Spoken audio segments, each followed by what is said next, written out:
guys, thank you for watching the video about our tour in the UK, Amersham. Now, when we travel, I shoot a lot of images, right? And my street and travel photography, I always retouch on the road. But when I do my model photography, I'm incredibly picky about my colors. And of course also, I want to make sure that the skin looks very, very good. Now don't get me wrong, with my street and travel photography, I also am very picky about color.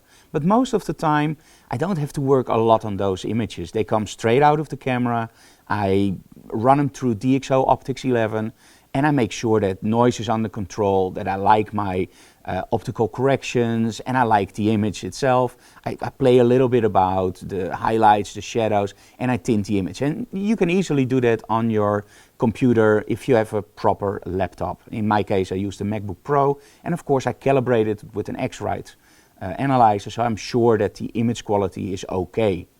Did you hear me saying okay, right? And also the retouching, it's very simple what I do with street and travel photography. And on the road we use an Intuos tablet. Now with the Intuos tablet you can do all the settings in Lightroom and Photoshop, so that's no problem at all. But when we talk about our model photography, that's where I want to do it perfectly. So always wait till I'm home, and that has a reason. Now as you can see here, I'm using a Cintiq to retouch. That makes retouching way more natural because you're working on the display itself. And it gives you a tremendous amount of control. It's way easier than with a normal tablet.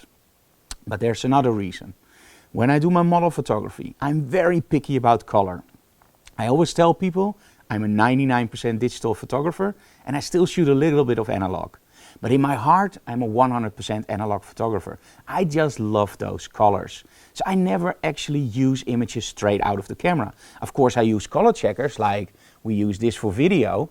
And I use a light meter to make sure that my base is always correct, because after that, if I do a tinting, I can do the same tinting over and over again and get the same results. But with my model photography, those colors, that's where I earn my money. That's what I want to make 100% certain that it's okay. So those images I save for when I'm home. So you can now see the images from Amersham. And what I'm doing is I'm going to retouch them on the Cintiq. And one very vital important part of my work setup is the BenQ monitor. It's a 27-inch Adobe RGB monitor with hardware calibration. Now why is that so important? Because with hardware calibration you see all the fine graduations in your monitor. Now with software calibration it's a little bit more rough. See it as an 8-bits file or a 16-bits file. Hardware calibration is just better. But also because the BenQ has a perfect color representation. Well, what is perfect? Let me put it this way, it comes pretty close to perfect. So that's why we wait until we're home for the retouching. Because the combination of the Cintiq and the amazing BenQ monitor makes sure that I get the end result that I want. And let's be honest, I care for my images. I want my images to be exactly the way I intended them to be. So that's why I now have to start retouching even after travel. So I think I'm going to ask Anna Week for a drink. I'm going to turn off the lights and I'm going to dive into my images on the Cintiq and the BenQ. And that's the beauty of video. I'm now done and here are the results.